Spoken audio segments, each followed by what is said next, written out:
नमस्ते, मेरा नाम पीयूष तिवारी है। आप सभी लोग जुड़े हुए हैं मेरे साथ मेरे YouTube चैनल प्रखर क्लासेस। जैसा कि कल आपको अवगत कराया गया था कि हम लोग डेली मैथ के चैप्टर वाइज लेक्चर लेके आएंगे, उसी श्रृंखला में आज हम लोग लेके आए हैं नंबर सिस्टम का पार्ट फर्स्ट, जिसमें आपको नंबर सिस्टम के बारे में समझाया जाएगा। और संख्या पद्धति वह पद्धति है जिसमें संख्याओं को प्रदर्शित किया जाता है। कई सारी संख्या पद्धतियां होती हैं, जिनमें से कुछ के नाम बताते हैं आपको। देखते हैं, पहला है आपका डेसिमल नंबर सिस्टम।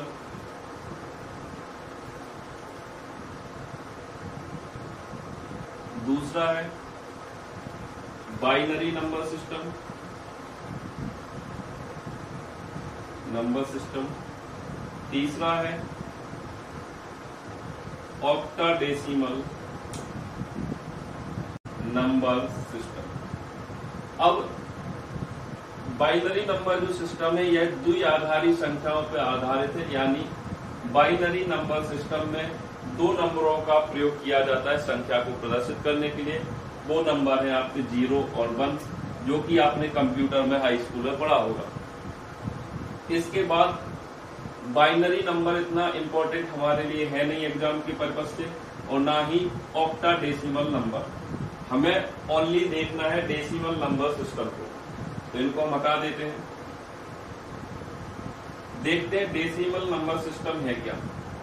संख्याओं को प्रदर्शित करने की ऐसी विधि जिसमें 10 अंकों का प्रयोग किया जाता है संख्या को प्रदर्शित करने के लिए। तो वो 10 संख्याएं हैं कौन, आपको याद रखना है। 0, 1, 2, 3, 4, 5, 6, 7, 8, 9। कभी कभी क्वेश्चन बनता है एग्जाम में कि बताइए डेसिमल नंबर सिस्टम में कितने अंकों का प्रयोग किया जाता है। तो आपको याद रखना है 10 अंकों का। वह 10 अंक है कौन कौन, तो आपको याद रखना है 0, 1, 2, 3, 4, 5, 6, 7, 8, 9। इसके आगे बढ़ते हैं। अब हम देखते हैं संख्याओं के वर्गीकरण को।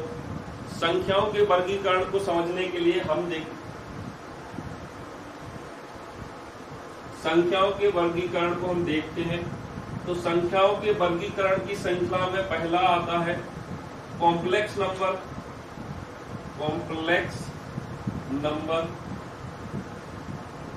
जिसे हिंदी में बोला जाएगा सम्मिश्र संख्या।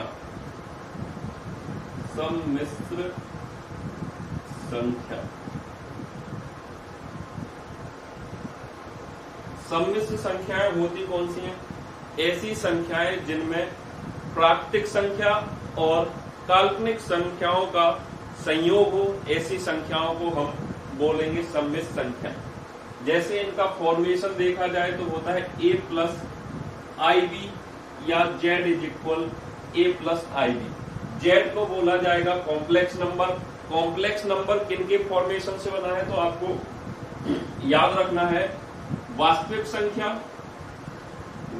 संख्या और IB को बोला जाएगा काल्पनिक संख्या। तो आपको याद रखना है कॉम्प्लेक्स संख्या ऐसी संख्याएं होती हैं जिनका संयोग वास्तविक संख्या और काल्पनिक संख्या के संयोग से फॉर्मेशन होता है। ऐसी संख्याओं को हम लोग बोलेंगे सम्मिश्र संख्याएं। सम्मिश्र संख्याएं भी आपकी दो प्रकार की होंगी, जो है आपकी वास्तविक संख्या और काल्पनिक संख्या। वास्तविक संख्याएं कौन सी होती हैं? -∞ से लेकर पॉजिटिव ∞ तक की जितनी भी संख्याएं होंगी सारी की सारी वास्तविक संख्याओं में आएंगी। और काल्पनिक संख्या कौन सी है? काल्पनिक संख्या आपने 11th-12th में पढ़ा होगा, i² बराबर -1। तो ये आपके एग्जाम के पर्पज से महत्वपूर्ण नहीं है, तो इसको हम लोग कवर नहीं करेंगे। हम देखेंगे वास्तविक संख्याएं। वास्तविक संख्याएं भी आपकी दो टुकड़ों में बटी होती हैं, जिसमें पहला है दशमलव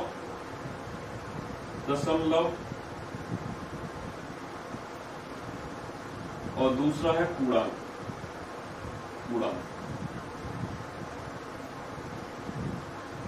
दशमलव संख्याएं 0.900 या 0.2222 ... या 1.3000। इन संख्याओं को हम दशमलव संख्याएं बोलेंगे। दशमलव संख्याएं भी आपकी दो पार्टों में बटी होती हैं। दशमलव संख्याएं दो पार्टों में बटी होंगी तो वो पार्ट होंगे कौन से? आपका पहला पार्ट होगा परिमेय, आपने सुना होगा परिमेय संख्या, और दूसरा होता है अपरिमेय संख्या। अपरिमेय संख्या, परिमेय संख्याएं वे संख्याएं होती हैं, बेसिक भाषा में देखें तो जिनको हम P/Q के फॉर्म में बदल दें, या जिन दशमलव संख्याओं को आप P/Q के फॉर्म में बदल सकते हैं, ऐसी संख्याएं परिमेय संख्याएं हो जाएंगी जहां पर Q का मान 0 के बराबर कतई नहीं होगा।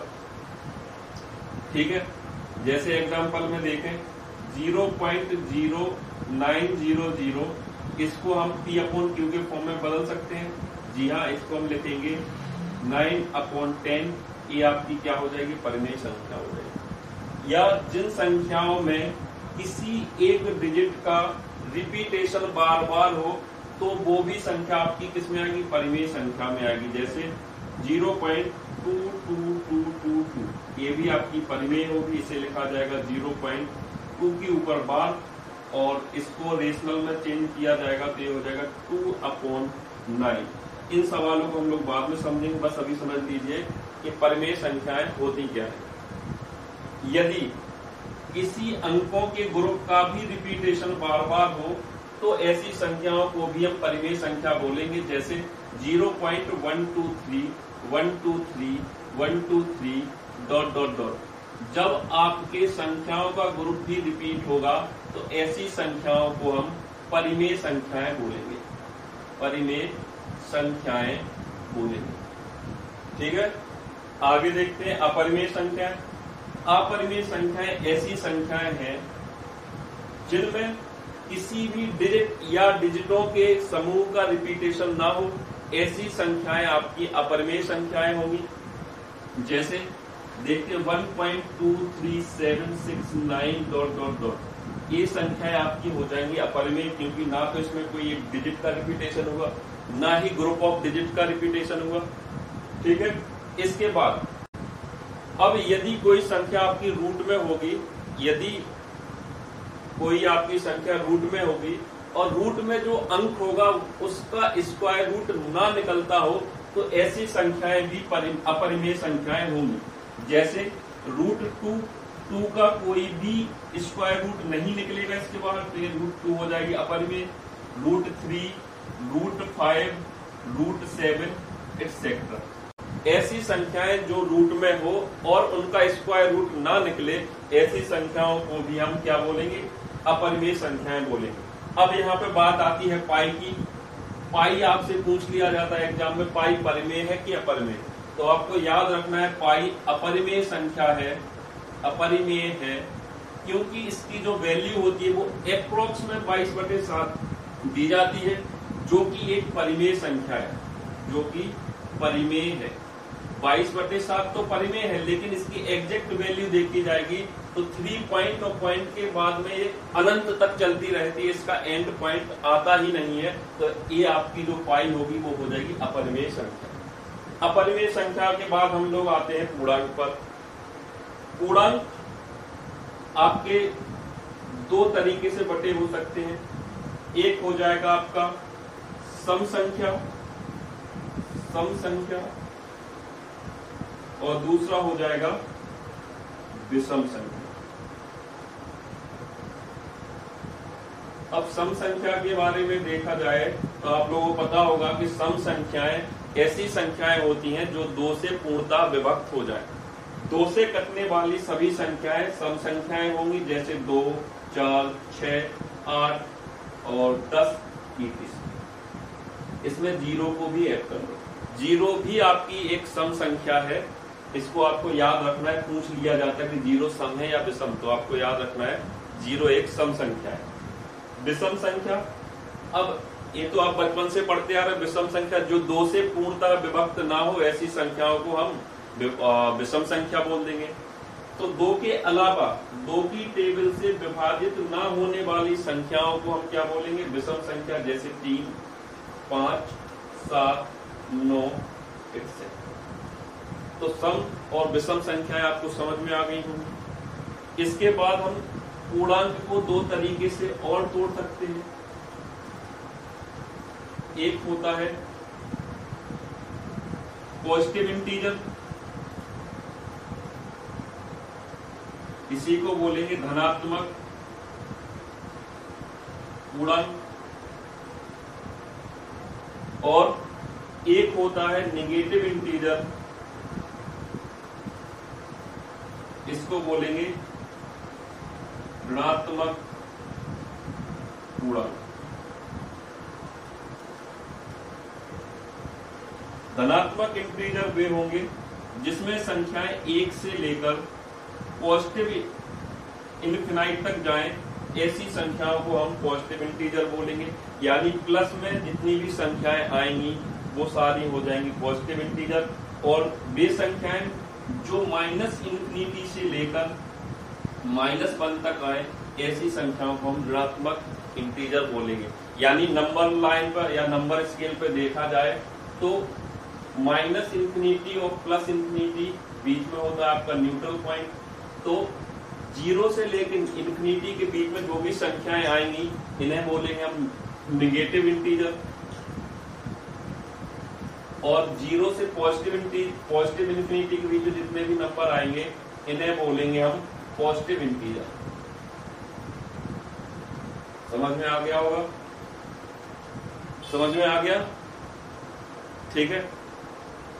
अब इसके बाद हम लोग देखते हैं, पानी पीना थोड़ा सा।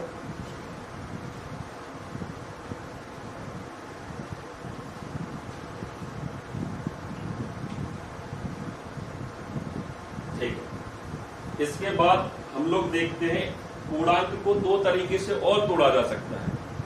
एक तो जगह बची है नहीं बोर्ड पर, तो इसको कैसे तोड़े, देखो इतने पार्ट को हटा देते हैं, इनको हटा देते हैं।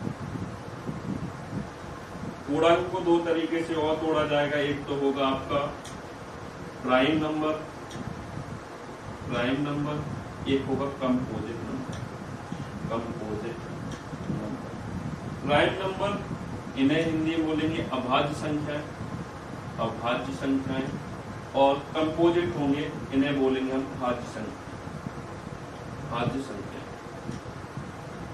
प्राइम नंबर होते कौन से, यानी अभाज्य संख्याएं होती कौन सी है?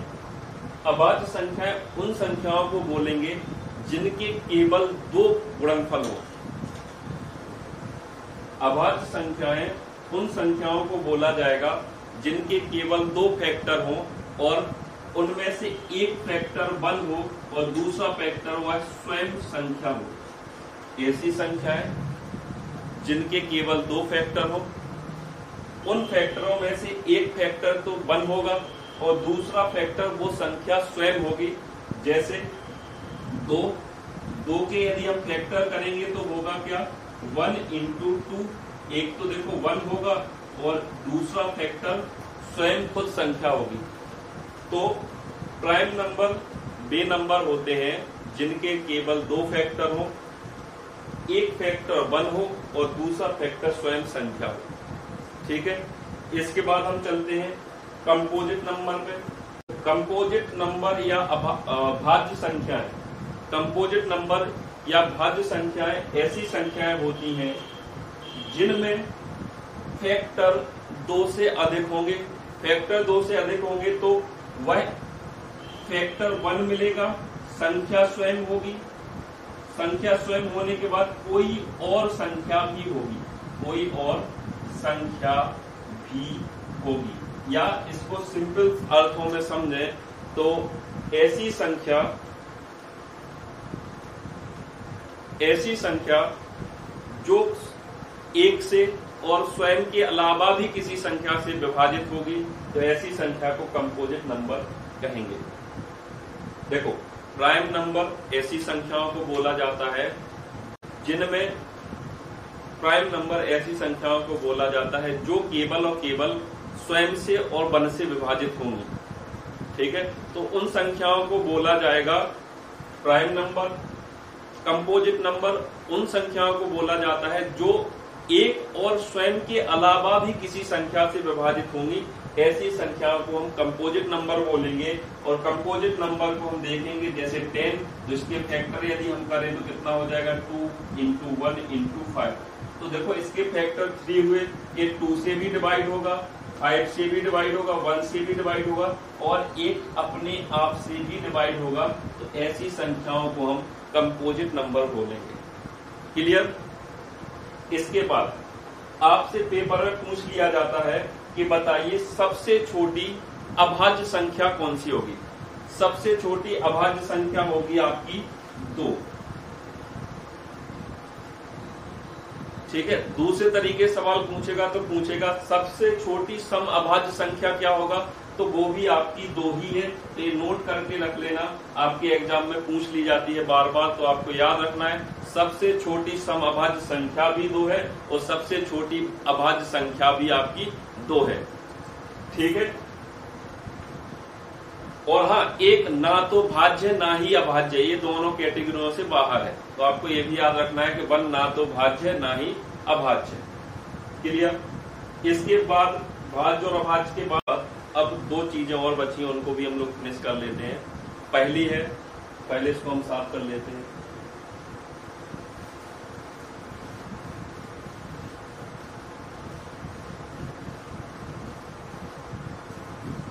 अब पेपर में एक चीज और पूछी जाती है कि 1 से लेकर 50 तक में कितनी अभाज्य संख्याएं होंगी। अभाज्य संख्याएं होंगी, तो आपको याद रखना है 1 से 50 तक में आपकी 15 अभाज्य संख्याएं होंगी और 50 से 100 तक में अभाज्य संख्याएं 10 होंगी। और आपसे पूछ ले 1 से 100 तक में कितनी अभाज्य संख्याएं होंगी। अभाज्य संख्याएं होंगी तो ये होंगी टोटल 25। तो आप याद रख लेना 1 से 50 तक में अभाज्य संख्याओं की संख्या 15, 50 से 100 तक के बीच में 10 अभाज्य संख्याएं होती हैं और 1 से 100 तक में टोटल 25 अभाज्य संख्याएं होती हैं। ठीक है, इसके बाद हम देखते हैं आपेक्षिक अभाज्य संख्या। आपेक्षिक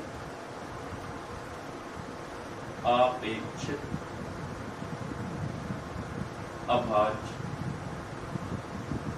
संख्या।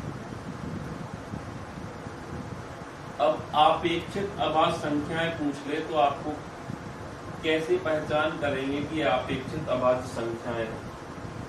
तो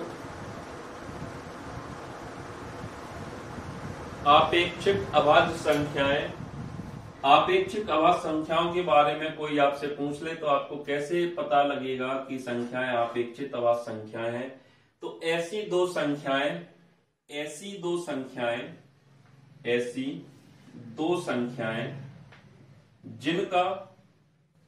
जिनका मासा या जिसे HCF बोलते हैं 1 हो, ऐसी संख्याओं को आपेक्षिक अभाज्य संख्याएं बोलते हैं। जैसे संख्या हो जाएगी 2,3। ठीक है, अब आपेक्षिक अभाज्य संख्या के बाद 2,3 के अलावा 4,5 भी हो। ठीक है, अब इसके बाद हम देखते हैं आपेक्षिक अभाज्य संख्याओं के बाद सह अभाज्य संख्याएं। सह अभाज्य संख्याएं, सह अभाज्य संख्याएं कौन सी होती हैं? सह अभाज्य संख्याएं ऐसी 2 अभाज्य संख्याओं को बोलेंगे, ऐसी 2 अभाज्य संख्याओं को बोलेंगे जिनका मासा या HCF 1 हो। अब थोड़ा सा ही डिफरेंस है दोनों के बीच में। आपको अपेक्षित अभाज्य संख्या में ध्यान रखना है कि संख्याएं कोई भी हो सकती हैं, चाहे वो भाज्य हो या अभाज्य हो। और एचसीएफ यदि 1 निकल आया तो आपको देखना है वो कैसी संख्या होंगी, अपेक्षित अभाज्य संख्या। लेकिन सह अभाज्य संख्या में दोनों संख्याएं आपकी अभाज्य होनी चाहिए। इसमें कंडीशन है कि यदि दोनों संख्या अभाज्य है तभी ये सह अभाज्य संख्याएं होंगी। यदि एक संख्या इसमें अभाज्य एक भाज्य तो ये हो जाएंगी अपेक्षित अभाज्य संख्याएं। थोड़ा सा अंतर है, ध्यान देना। तो ये हो जाएगी 2,3, 5,7, 7,9, 86। आज के लिए इतना ही। वीडियो अच्छा लगा हो तो चैनल को लाइक करें, सब्सक्राइब करें और अपने दोस्तों के साथ शेयर करें। धन्यवाद।